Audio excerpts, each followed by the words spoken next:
ಎಲ್ರಿಗೂ ನಮಸ್ಕಾರ. Welcome back to our channel. ಎಲ್ಲರೂ ಹೇಗಿದ್ದೀರಾ? ಚೆನ್ನಾಗಿದ್ದೀರಾ ಅಂತ ಭಾವಿಸ್ತೀನಿ. ನಾನು ಕೂಡ ಸೂಪರ್ ಆಗಿದ್ದೀನಿ. ಇವಾಗ ಟೈಮ್ ಕರೆಕ್ಟಾಗಿ 11:30.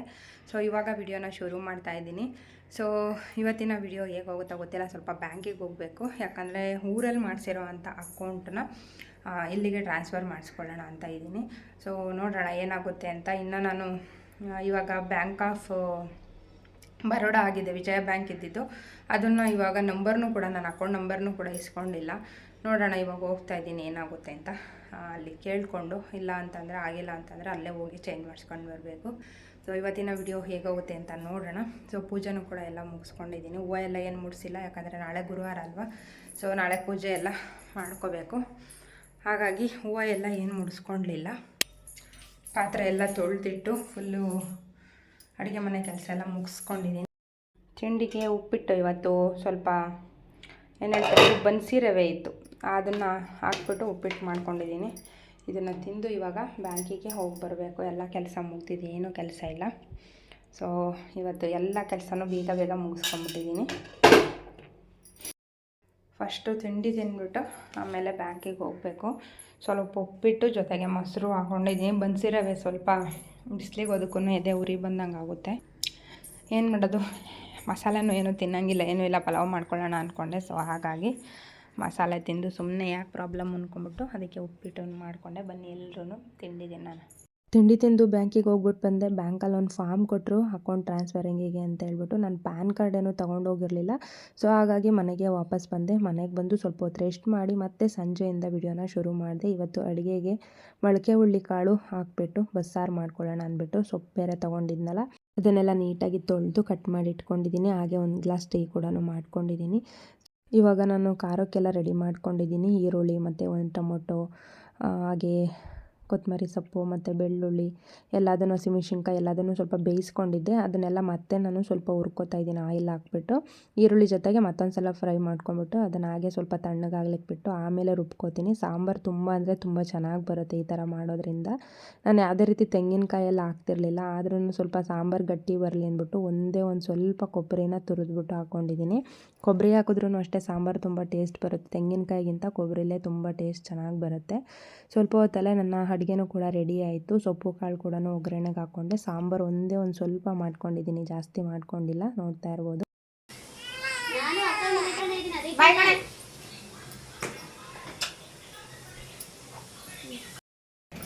ಟೈಮ್ ಹೆಂಗೆ ಹೋಗುತ್ತೆ ಅಂತಂದರೆ ಬರ ಅಂತ ಟೈಮ್ ಹೋಗ್ಬಿಡೋದು. ಸೊ ಅನ್ನ ಕೂಡ ಇಟ್ಕೊಂಡಿದ್ದೀನಿ. ಸಾಂಬಾರು ಅಲ್ಲಿ ಎಲ್ಲ ಮುಗೀತು. ಭವಾನಿಯರ ಮನೆಗೆ ಹೋಗಿ ಬಂದು ಚುಟ್ಟಿ ನೋಡಿಕೊಂಡು ಇವಾಗ ಸ್ವಲ್ಪ ರೈಸ್ ಮಾಡ್ಕೊತಿದ್ದೀನಿ. ಒಂದು ಸ್ವಲ್ಪ ಪಾತ್ರೆಗಳಿದೆ, ತೊಳ್ಕೊಬೇಕು. ಮತ್ತು ಇವತ್ತು ನನ್ನ ತಂಗಿ ಮನೆಗೆ ಹೋಗಿದ್ದೆ. ಹೇಮ ಕೂಡ ಬಂದಿದ್ಲು, ಪಾಪನ ಮಾತಾಡ್ಸ್ಕೊಬರೋಣ ಅಂತಂದ್ಲು. ಹಾಗಾಗಿ ಅಡುಗೆ ಎಲ್ಲ ಮುಗಿಸ್ಬಿಟ್ಟು ಆಮೇಲೆ ಚುಕ್ಕಿ ಹತ್ರ ಸ್ವಲ್ಪ ಹೊತ್ತು ಟೈಮ್ ಸ್ಪೆಂಡ್ ಮಾಡಿ ಬರೋಣ ಅಂತ ಇಬ್ಬರೂ ಹೋಗಿದ್ವಿ. ಅಲ್ಲಿಂದ ಬಂದು ನೆಕ್ಸ್ಟು ಪಾತ್ರೆ ತೊಳಿತಾ ಇದ್ದೆ. ಹಾಗೆ ವೀಣಾನೂ ಕೂಡ ಅಷ್ಟರೊಳಗೆ ಕೆಲಸದಿಂದ ಬಂದಳು. ಅವಳು ಇವತ್ತು ಆಫ್ಟರ್ನೂನ್ ಡ್ಯೂಟಿಗೆ ಹೋಗಿದ್ಲು, 2 ಗಂಟೆಯಿಂದ 9 ಗಂಟೆವರೆಗೂ. ಪ್ರತಿದಿನವೂ ಬೆಳಗ್ಗೆ 6 ಗಂಟೆಗೆ ಹೋದರೆ ಅವಳು ಬರೋದೇ ರಾತ್ರಿ 10 ಗಂಟೆಗೆ. ಪಾಪ ನೆನ್ನೆನೂ ಫೋನಲ್ಲಿ ಮಾತಾಡ್ತಿದ್ದೆ, ಹಾಗಾಗಿ ಅವಳ ಹತ್ರ ಮಾತಾಡೋಕ್ಕಾಗಲಿಲ್ಲ. ಸೊ ಹಾಗಾಗಿ ಅವಳು ಬಂದಿಲ್ಲಲ್ಲ, ಅವಳ ಹತ್ರ ಸ್ವಲ್ಪ ಹೊತ್ತು ಮಾತಾಡೋಣ ಅಂತಂದ್ಬಿಟ್ಟು ಪಾತ್ರೆಗಳನ್ನೆಲ್ಲ ತೊಳೆದಿಡ್ತಾ ಇದ್ದೆ. ಸೊ ನಾಳೆ ಗುರುವಾರ ಇರೋದ್ರಿಂದ ನನಗೆ ಸ್ವಲ್ಪ ಹೆಲ್ಪ್ ಆಗುತ್ತೆ. ನನ್ನ ಮನೆ ಕೆಲಸನೆಲ್ಲ ಇವಾಗಲೇ ಮಾಡ್ಕೊಂಡ್ಬಿಟ್ರೆ ಗುರುವಾರ ಬೇಗ ಎದ್ದು ನನ್ನ ಪೂಜೆಗೆಲ್ಲ ರೆಡಿ ಮಾಡ್ಕೊಳ್ಳಿಕ್ಕೆ ಸರಿಯಾಗುತ್ತೆ ಅಂದ್ಬಿಟ್ಟು. ಯಾಕಂದರೆ ಹೋದ್ವಾರನೂ ಕೂಡ ರಾಯರ ಮಠಕ್ಕೆ ಹೋದೆ, ದರ್ಶನ ಆಗಲಿಲ್ಲ. ಸಂಜೆ ಹೋಗೋಣ ಅಂತ ಅಂದ್ಕೊಂಡೆ. ಊಟ ಮಾಡಿ ತಿಂಡಿ ಎಲ್ಲ ಮಾಡಾದಮೇಲೆ ನಂಗೆ ದೇವಸ್ಥಾನಕ್ಕೆ ಹೋಗ್ಲಿಕ್ಕೆ ಮನಸ್ಸಾಗಲ್ಲ. ಏನಾದ್ರೂ ನಾವೇನು ಖಾಲಿ ಹೊಟ್ಟೆಲಿರ್ತೀವಿ ಅವಾಗಲೇ ದೇವ್ರ ಪೂಜೆ ಮಾಡೋದು, ದೇವ್ರ ದರ್ಶನ ಮಾಡೋದು ಮಾಡಿದ್ರೇ ತುಂಬ ಚೆಂದ.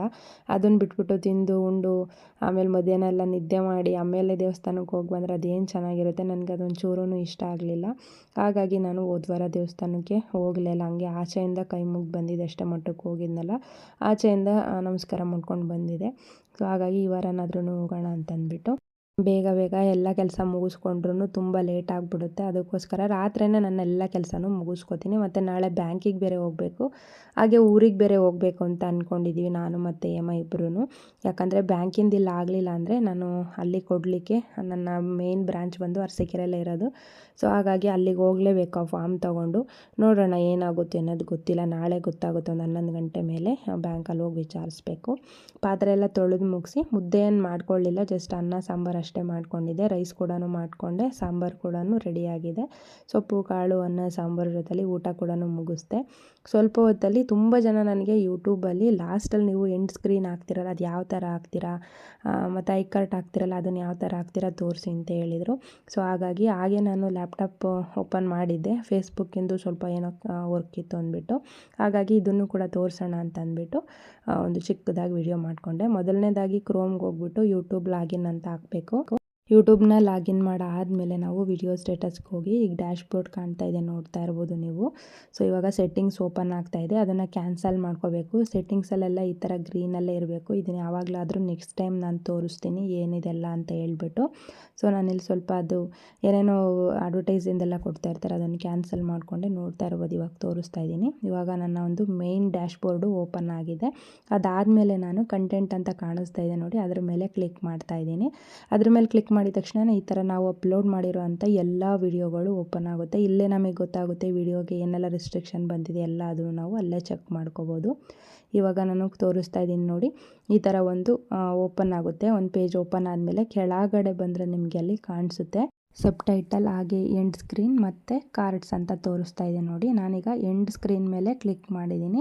ಅದಾದಮೇಲೆ ಇಲ್ಲಿ ಬಾಕ್ಸ್ ಟೈಪಲ್ಲಿ ಕಾಣಿಸ್ತಾ ಇದೆ, ನೋಡ್ತಾ ಇರ್ಬೋದು. ಅಲ್ಲಿ ಒಂದು 3-4 ಥರ ಬರುತ್ತೆ, 2 ಬಾಕ್ಸ್ ಇರೋದು ಬರುತ್ತೆ. ಅಂದರೆ ನಾವು 2 ಭಾಗವಾಗಿಯೂ ಕೂಡ ನಾವು ಸೆಟ್ ಮಾಡ್ಕೋಬೋದು. ನಾನು 2 ಇರೋದು ತೊಗೊಂಡಿದ್ದೀನಿ, ಇಲ್ಲ ನಾವು ಪ್ಲೇ ಲಿಸ್ಟನ್ನಾದ್ರೂ ಅದರಲ್ಲಿ ಅಪ್ಲೋಡ್ ಮಾಡ್ಕೋಬೋದು.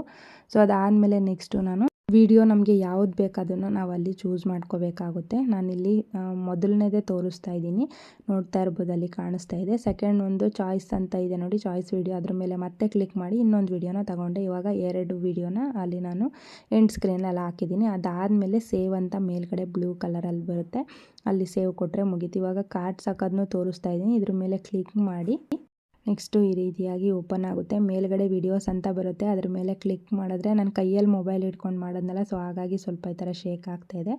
ಅದಾದಮೇಲೆ ಪ್ಲೇ ಲಿಸ್ಟ್ ಅಂತ ಬರುತ್ತೆ, ಪ್ಲೇ ಲಿಸ್ಟ್ ಮೇಲೆ ಕ್ಲಿಕ್ ಮಾಡಿ ನಾನು 227 ವಿಡಿಯೋ ಇರೋದು ಒಂದನ್ನು ಅದರಲ್ಲಿ ಹಾಕ್ಬಿಟ್ಟು ಬಿಡ್ತಾ ಇದ್ದೀನಿ. ಯಾಕಂದರೆ ಒಂದು ಪ್ಲೇ ಲಿಸ್ಟ್ ಓಪನ್ ಮಾಡಿದ್ರೆ ಆಲ್ ವಿಡಿಯೋಸ್ ಓಪನ್ ಆಗುತ್ತೆ, ಆವಾಗ ನಮಗೆ ಸ್ವಲ್ಪ ವಾಚಿಂಗ್ ಅವರನ್ನು ಕೂಡ ಕಂಪ್ಲೀಟ್ ಆಗಲಿಕ್ಕೆ ಚಾನ್ಸಸ್ ಇರುತ್ತೆ. ಸೊ ಹಾಗಾಗಿ ಎರಡನ್ನೂ ಕೂಡ ಅದೇ ಥರ ಮಾಡಿಕೊಂಡು ಸೇವ್ ಕೊಟ್ಟೆ. ಸೊ ಈ ರೀತಿಯಾಗಿ ಎಂಡ್ ಸ್ಕ್ರೀನ್ ಮತ್ತು ಕಾರ್ಡ್ ಸ್ಕ್ರೀನ್ ಹಾಕೋದಾದರೆ ನಾವು ಈ ಥರ ಮಾಡಬೇಕಾಗುತ್ತೆ. ಸೊ ಇಲ್ಲಿ ನಮಗೆ ಏನೆಲ್ಲ ರಿಸ್ಟ್ರಿಕ್ಷನ್ ಬಂದಿದೆ, ಮಾನಿಟೈಸೇಷನ್ ಆನ್ ಆಗಿದೆಯೋ ಇಲ್ವೋ, ಎಲ್ಲೋ ಇದೆಯಾ, ರೆಡ್ ಇದೆಯಾ, ಗ್ರೀನ್ ಇದೆಯಾ, ಎಲ್ಲದನ್ನು ಇಲ್ಲೇ ಚೆಕ್ ಮಾಡ್ಕೋಬೋದು.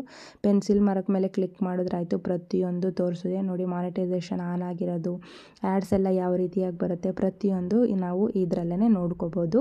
ಲ್ಯಾಪ್ಟಾಪ್ ಇಲ್ಲ ಅಂತಂದರೆ ನೀವು ಮೊಬೈಲಲ್ಲೇ ನೀವು ಆರಾಮ್ಸೆ ಕ್ರೋಮಲ್ಲಿ ಹೋಗ್ಬಿಟ್ಟು ನೋಡ್ಕೊಬೋದು. ನಮಗೆ ಏನೇನು ಗೊತ್ತಿರಲ್ಲ ಪ್ರತಿಯೊಂದು ಎಲ್ಲ ಯೂಟ್ಯೂಬಲ್ಲೇ ಸಿಗುತ್ತೆ. ಸೊ ಅದನ್ನೆಲ್ಲ ನಾವು ಸರ್ಚ್ ಮಾಡಿ ನೋಡ್ಕೊಳ್ಳೋ ಅಷ್ಟು ಪೇಷನ್ಸ್ ನಮಗಿರ್ಬೇಕಷ್ಟೇ. ಆ ತಾಳ್ಮೆ ಹೊಂದಿದ್ರೆ ನಾವು ಎಲ್ಲದರಲ್ಲೂ ಯಶಸ್ವಿ ಆಗ್ಬೋದು. ಇವಾಗ ನೀವು ನೋಡ್ತಾ ಇರ್ಬೋದು, ಡ್ಯಾಶ್ ಬೋರ್ಡ್ ಓಪನ್ ಮಾಡಿದ್ರೆ ವಿಡಿಯೋ, ಶಾರ್ಟ್ಸ್, ಲೈವ್, ಪ್ರತಿಯೊಂದು ಪೋಸ್ಟ್ ಹಾಕಿರೋದು, ಪ್ಲೇ ಲಿಸ್ಟು ಎಲ್ಲದೂ ಅಲ್ಲೇ ಲೀಸ್ಟ್ ಪ್ರಕಾರನೇ ಬರುತ್ತೆ. ನಾವು ಯಾವುದ್ರ ಮೇಲೆ ಕ್ಲಿಕ್ ಮಾಡ್ತೀವಿ ಆ ಪೇಜ್ ಒಂದು ಓಪನ್ ಆಗುತ್ತೆ. ಅದರಲ್ಲಿ ನಾವು ಯಾವ್ಯಾವ ಶಾರ್ಟಲ್ಲಿ ಏನಾದರೂ ಪ್ರಾಬ್ಲಮ್ ಇದೆಯಾ ಏನು ಎಲ್ಲದನ್ನು ನೋಡ್ಕೋಬೋದು. ಇವಾಗ ಶಾರ್ಟ್ಸ್ ಮೇಲೆ ಕ್ಲಿಕ್ ಮಾಡ್ತಿದ್ದೀನಿ, ನೋಡ್ತಾ ಇರ್ಬೋದು ಶಾರ್ಟ್ ಪಾಲಿಸಿ ಅಂತ ಬಂದಿದೆ. ಆ ಥರ ಬಂದಾಗ ನಾವು ಅಲ್ಲೊಂದು ಸ್ವಲ್ಪ ಕ್ಲಿಕ್ ಮಾಡಿದ್ರೆ ಅಲ್ಲಿ ಒಂದು ಬ್ಲೂ ಕಲರ್ದೊಂದು ಬರುತ್ತೆ, ಅದನ್ನು ಓಪನ್ ಮಾಡಿದ್ರೆ ನೋಡಿ ಈ ರೀತಿಯಾಗಿ ಒಂದು ಪೇಜ್ ಓಪನ್ ಆಗುತ್ತೆ. ಇದಕ್ಕೆ ಶಾರ್ಟ್ ಪಾಲಿಸಿ ಬಂದಿದೆ, ಫುಲ್ಲು ವಿಡಿಯೋಗೂ ಬಂದಿದೆ. ಈ ಥರ ವೈಟಲ್ಲಿ ಬಂದಿದೆ ಅಂದರೆ ಶಾರ್ಟ್ ಪಾಲಿಸಿ ಇದೆ ಅಂತ. ಆವಾಗ ನಾವು ಇಲ್ಲಿ ಸೆಲೆಕ್ಟ್ ಆಕ್ಷನ್ ಅಂತ ಇದೆಯಲ್ಲ ಅದ್ರ ಮೇಲೆ ಕ್ಲಿಕ್ ಮಾಡಿದ್ರೆ ಸಾಂಗ್ನ ಬೇಕಾದರೆ ರೀಪ್ಲೇಸ್ ಮಾಡ್ಕೋಬೋದು, ಇಲ್ಲಾಂದರೆ ಸಾಂಗ್ನು ಕೂಡ ನಾವು ಮ್ಯೂಟ್ ಮಾಡ್ಕೋಬೋದು. ವಿಡಿಯೋನ ಡಿಲೀಟ್ ಮಾಡೋ ಅಂಥ ಅವಶ್ಯಕತೆ ಇಲ್ಲ. ಸೊ ನಾನು ನಿಮಗೆ ಜಸ್ಟ್ ತೋರಿಸ್ಲಿಕ್ಕೆ ಅಷ್ಟೇ ಮಾಡಿರೋದು. ಈ ಥರ ಶಾರ್ಟ್ ಪಾಲಿಸಿ ಬಂದರೆ ಏನೂ ಪ್ರಾಬ್ಲಮ್ ಇಲ್ಲ. ನಾರ್ಮಲ್ ಅಂದರೆ ನಮ್ಮ ಚಾನಲ್ ಚೆನ್ನಾಗಿದ್ದರೆ, ಏನಾದ್ರೂ ಚಾನಲ್ ಪ್ರಾಬ್ಲಮ್ ಆಗಿದೆ ಅಂತಂದಾಗ ಈ ಥರದ್ದೆಲ್ಲ ನೀವು ಮ್ಯೂಸಿಕ್ನ ಚೇಂಜ್ ಮಾಡ್ಕೋಬೇಕಾಗುತ್ತೆ. ಕೆಲವೊಂದೊಂದು ಮ್ಯೂಸಿಕ್ ಚೇಂಜ್ ಆಗಲ್ಲ, ಅಂಥದ್ದು ಮಾತ್ರ ನೀವು ಡಿಲೀಟ್ ಮಾಡಬೇಕಾಗಿರುತ್ತೆ. ಸೊ ಅದನ್ನು ಬಿಟ್ಟರೆ ಇನ್ನೇನೂ ಪ್ರಾಬ್ಲಮ್ ಬರಲ್ಲ. ಕಾಪಿರೈಟ್ ಬಂತು ಅಂದ್ರೂ ಅಷ್ಟೇ. ಇವಾಗ ತೋರಿಸೋದನ್ನೆಲ್ಲ ಸೇಮ್ ಪ್ರೊಸೀಜರ್. ಆ ಥರ ಕ್ಲಿಕ್ ಮಾಡಿದ್ರೆ ಆ ಥರ ಒಂದು ಪೇಜ್ ಓಪನ್ ಆಗುತ್ತೆ. ಅವಾಗ ಹೋಗಿ ನೀವು ಸಾಂಗ್ನ ಬೇರೆದು ಹಾಕೊಂಡ್ರೆ ಆ ಕಾಪಿರೈಟ್ ಏನು ಬಂದಿರುತ್ತೆ ಅದನ್ನು ಕೂಡ ಹೋಗುತ್ತೆ. ಅದನ್ನು ಬಿಟ್ಟರೆ ನೀವು ಯಾವುದನ್ನು ಕೂಡ ಅಲ್ಲಿ ಡಿಲೀಟ್ ಮಾಡೋ ಅಂಥ ಅವಶ್ಯಕತೆ ಇರಲ್ಲ. ಸೊ ಹೆದರ್ಕೋಬಾರ್ದು ಅಷ್ಟೇ. ತುಂಬ ಅಂದರೆ ತುಂಬ ತಾಳ್ಮೆಯಿಂದ ನಾವು ಯೂಟ್ಯೂಬ್ ಮಾಡೋರು ತಾಳ್ಮೆಯಿಂದ ತುಂಬ ಇರಬೇಕಾಗುತ್ತೆ. ಸೊ ತಾಳ್ಮೆನೇ ಮೇಯ್ನ್ ಇಂಪಾರ್ಟೆಂಟು. ನಾವು ಗಾಬರಿ ಪಟ್ಕೊಂಡ್ಬಿಟ್ರೆ, ನಾನು ಹೋದ ಸಲವೂ ಅಷ್ಟೇ ಗಾಬರಿ ಪಟ್ಬಿಟ್ಟು ಚಾನಲಲ್ಲಿ ಏನೇನೋ ಮಾಡೋಕ್ಕೋಗಿ ಏನೇನೋ ಮಿಸ್ಟೇಕ್ ಮಾಡಿಕೊಂಡು 3 ಮಂತ್ವರೆಗೂ ಯಾವುದೇ ಅರ್ನಿಂಗ್ ಇಲ್ದಲೆ ಹಾಗೇ ಚಾನಲ್ಲು ಪೆಂಡಿಂಗಲ್ಲಿ ಉಳ್ಕೊಳಂಗಾಯಿತು.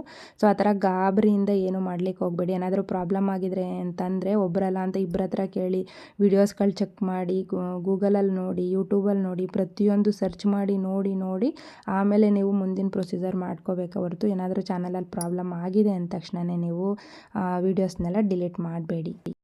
ಇದಿಷ್ಟು ಇವತ್ತಿನ ವಿಡಿಯೋ. ತುಂಬ ಅಂದರೆ ತುಂಬ ಸೆಕೆ ಆಗ್ತಾಯಿದೆ. ಟೈಮ್ ಆಲ್ರೆಡಿ 11 ಗಂಟೆ ಆಗಿದೆ. ಶಿವವ್ರಿಗಂತೂ ಫೋನ್ ಮಾಡಿ ಸಾಕಾಯಿತು. ಯಾಕೋ ಗೊತ್ತಿಲ್ಲ, ಇವತ್ತವ್ರು ಫೋನ್ ಕೂಡ ತೆಗ್ದಿಲ್ಲ.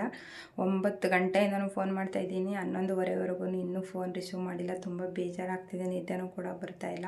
ಕೆಲವೊಂದೊಂದು ಸಲ ಈಗ 3 ಡೇಸಿಂದನೂ ಇದೇ ಥರ ಮಾಡ್ತಾಯಿದ್ದಾರೆ. ಅದು ಏನೋ ಕಾರಣ ನನಗೂ ಗೊತ್ತಿಲ್ಲ. ಸೊ ಫೋನ್ ಮಾಡಿ ಸಾಕಾಗಿ ಅವತ್ತು ಯಾವಾಗ ಇಷ್ಟ ಬರುತ್ತೆ ಆವಾಗಲೇ ಮಾಡಿ ಅಂತ ಸುಮ್ಮನಾಗ್ಬಿಟ್ಟೆ ನಾನು. ಸೊ ಕೆಲಸ ಎಲ್ಲ ಮುಗಿಸಿ ಇವಾಗ ಮಲ್ಕೊಳ್ಳೋಣ ಅಂತ ಬಂದೆ. ನಿದ್ದೆ ಬರೋಲ್ಲ, ಆದ್ರೂ ಏನೋ ಒಂದು ಆತಂಕ ಇರುತ್ತಲ್ವ, ದೂರ ಇರ್ತಾರೆ, ಏನಕ್ಕೆ ಫೋನ್ ತೆಗಿತಿಲ್ಲ, ಏನಾಯಿತು ಎಂತು ಅಂತ ಎಲ್ಲ ಒಂದೊಂದು ಆತಂಕ ಇರುತ್ತೆ. ಸೊ ಹಿಂಗೆ ಮಾಡಿದಾಗ ತುಂಬ ಅಂದರೆ ತುಂಬ ಬೇಜಾರಾಗುತ್ತೆ. ಅವ್ರಿಗೆ ಅದು ಅರ್ಥ ಆಗೋಲ್ಲ, ಯಾಕಂದರೆ ಅವ್ರಿಗೆ ಅದು ಅಭ್ಯಾಸ ಆಗೋಗ್ಬಿಟ್ಟಿರುತ್ತೆ. ಆದರೆ ನಾವು ಮನೇಲಿ ಇರ್ತೀವಲ್ಲ, ನಮಗೊಂಥರ ಗಾಬರಿ ಅನ್ನಿಸ್ತಾ ಇರುತ್ತೆ. ಏನಾದರೂ ಪ್ರಾಬ್ಲಮ್ ಆಗಿರ್ಬೋದಾ, ಏನಾಗಿರ್ಬೋದು ಅಲ್ಲಿ ಎಂತು ಅನ್ನೋದೆಲ್ಲ ನಮಗೆ ಟೆನ್ಷನ್ ಇರುತ್ತೆ. ಅದನ್ನು ಯಾವತ್ತೂ ಯಾರೂ ಅರ್ಥ ಮಾಡ್ಕೊಳ್ಳಲ್ಲ. ಸೊ ನಾವು ಅಷ್ಟೇ ಅದನ್ನು ಯೋಚನೆ ಮಾಡಿ ಸಾಯ್ಬೇಕಷ್ಟೇ. ಅದನ್ನು ಬಿಟ್ಟರೆ ಗಂಡು ಮಕ್ಕಳು ಅಷ್ಟು ಈಸಿಯಾಗಿ ಹೆಣ್ಮಕ್ಳು ಮನಸ್ಸಲ್ಲಿ ಏನಕ್ಕೆ ಅಷ್ಟು ಗಾಬರಿ ತೊಗೋತಾರೆ, ನಮ್ಮ ಬಗ್ಗೆ ಎಷ್ಟು ಕಾಳಜಿ ಮಾಡ್ತಾರೆ, ಎಷ್ಟು ಪ್ರೀತಿ ಮಾಡ್ತಾರೆ, ನಮ್ಮನ್ನು ಎಷ್ಟು ಕೇರ್ ಮಾಡ್ತಾರೆ ಅಂತ ಅವ್ರು ಯಾವತ್ತೂ ಅರ್ಥ ಮಾಡ್ಕೊಳ್ಳಲ್ಲ. ಸೊ ಅರ್ಥ ಮಾಡ್ಕೊಂಡಿದ್ದೇನ ಪ್ರಪಂಚನೇ ಪ್ರಳಯ ಆಗಿಬಿಡುತ್ತೆ. 100ಕ್ಕೆ ಒಬ್ಬರ ಇಬ್ಬರು ಅರ್ಥ ಮಾಡ್ಕೊಂಡ್ರೆ ಅದು ದೊಡ್ಡ ಮ್ಯಾಟರ್ ಅಷ್ಟೇ. ಸೊ ಹಂಗೆಲ್ಲ ಆಗಂಗಿದ್ದಿದ್ರೆ ಎಲ್ಲ ಸಂಸಾರಗಳನ್ನು ಹ್ಯಾಪಿ ಫ್ಯಾಮಿಲಿ ಆಗೋಗ್ಬಿಡ್ತಿತ್ತು. ಸೊ ಏನೂ ಮಾಡೋಂಗಿಲ್ಲ, ಹಾಗೆ ತಳ್ಕೊತ ಹೋಗ್ತಾ ಇರೋದು ಅಷ್ಟೇ. ಸೊ ನಾವು ನಂಬಿರೋ ರಾಯರಿರೋವರೆಗೂ ಎಲ್ಲದೂ ಒಳ್ಳೇದು ಮಾಡ್ತಾರೆ ಅನ್ನೋದು ನನ್ನ ಒಂದು ಭಾವನೆ. ಸೊ ಇವತ್ತಿನ ವಿಡಿಯೋ ಇಷ್ಟೇ. ನೀವು ತುಂಬ ಜನ ಕೇಳ್ತಿದ್ರಿ ಯೂಟ್ಯೂಬ್ ಬಗ್ಗೆ. ಸೊ ಅದ್ರ ಬಗ್ಗೆನೂ ಸ್ವಲ್ಪ ಇನ್ಫಾರ್ಮೇಷನ್ ಕೊಟ್ಟಿದ್ದೀನಿ. ಇನ್ಫಾರ್ಮೇಷನ್ ಇಷ್ಟ ಆಗಿದೆ ಅಂತ ಭಾವಿಸ್ತೀನಿ. ಇವತ್ತಿನ ವಿಡಿಯೋ ಎಂಡ್ ಮಾಡ್ತಾಯಿದ್ದೀನಿ. ವಿಡಿಯೋ ಇಷ್ಟ ಆದರೆ ಒಂದು ಲೈಕ್ ಮಾಡಿ, ಶೇರ್ ಮಾಡಿ, ಕಮೆಂಟ್ ಮಾಡಿ, ಹಾಗೂ ಚಾನಲ್ನ ಸಬ್ಸ್ಕ್ರೈಬ್ ಮಾಡೋದು ಮರಿಬೇಡಿ. Thank you for watching. Love you all.